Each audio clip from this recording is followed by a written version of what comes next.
Hello and welcome back to the course on deep natural language processing. Today we're talking about beam search decoding. In fact, we're going to talk about two things. We're going to talk about greedy decoding versus beam search decoding.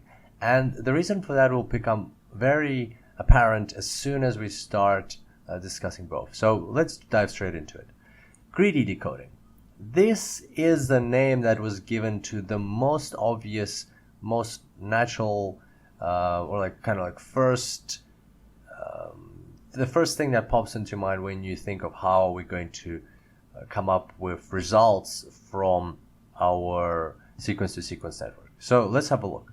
We feed in the input into the network, and then it produces the first word. It gives us probabilities for 20,000 words. We select, and then we know the one with the highest, and in this case, let's say it's I'm.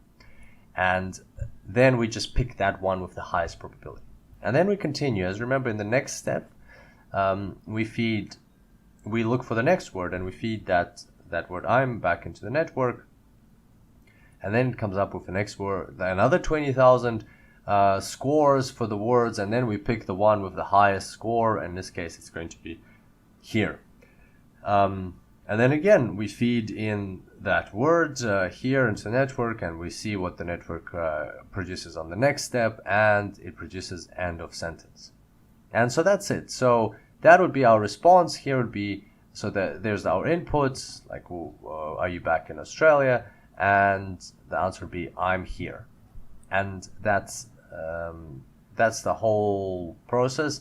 And the reason it's called greedy is because every time we just pick the word with the highest probability. Like, we're very greedy, we only look at the one with the highest probability. That's how you can remember it. On the other hand, we have beam search decoding, which is a bit more sophisticated. So we feed in the input into the network, but then instead of looking at just the one word with the highest probability for the first spot, we look at the top three, for example, words with highest probabilities. It could be top 3, it could be top 10. It's up to you to decide how many beams you want. But if you look at 3, then you'll have 3 beams. And this time you have yes, I'm, and thanks.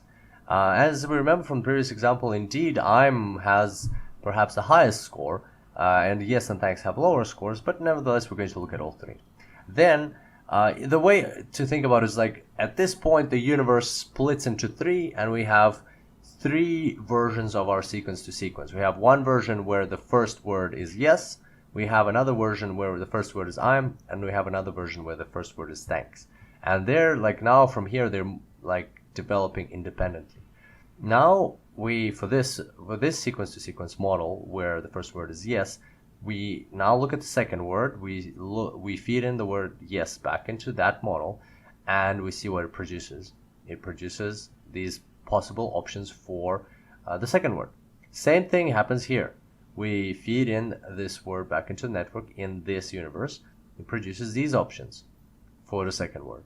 And same thing happens here. We feed in this word back into the network. We look at the options for the second word, and these are the options. And so on. So we keep doing that every time it splits. And so on and so on and so on. And then we get some options. We get some results.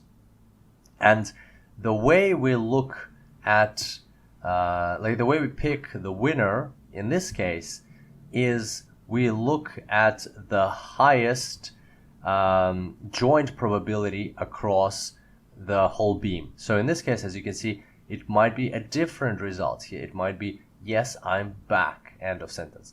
As you recall previously, our winner was, let's go back, our winner was in greedy decoding was, I'm here, and here our winner is, yes, I'm back.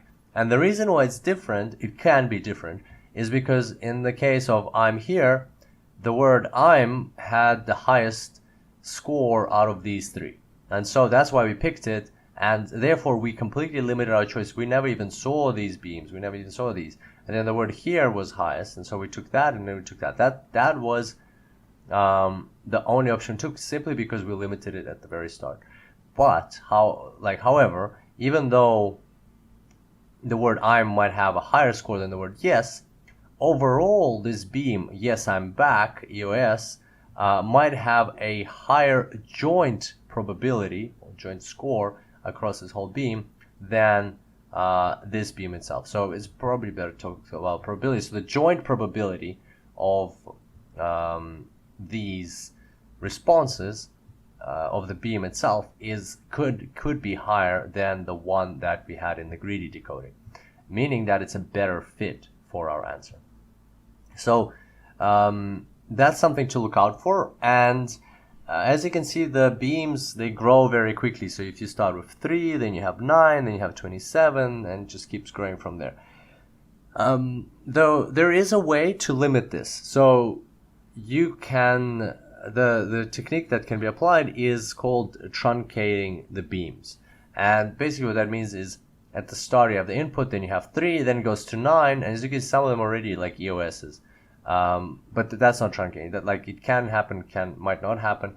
But the point is that then here, once it's already at 9 or even a bit further, the algorithm will look at the beams that have, like, already have a very low joint probability. So, like, let's say, thanks, please, something. So maybe this beam, thanks, please, send, might, like, logically it might not be the best response, like if you think about it from points of view of human interaction, but also like the joint probability of the beam might be low, and then therefore the algorithm will just throw it away. It won't continue looking at that one, and then it might throw away this one, it might throw away this one, it might throw away this one and this one and this one, like this one maybe, and the ones that have low joint probabilities where it looks like they won't be the winners in the end, or they won't be in the top 3.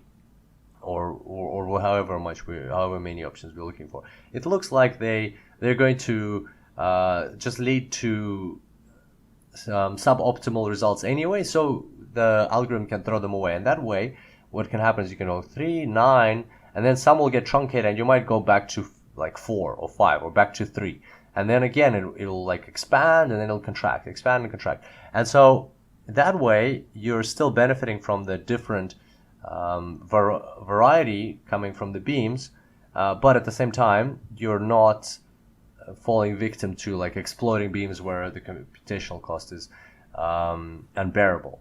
So that's an option, and just good to know that it's there, because that means it's not a lost cause to look at the beam search decoding, because it is possible to do, because we have techniques to limit that explosion of beams.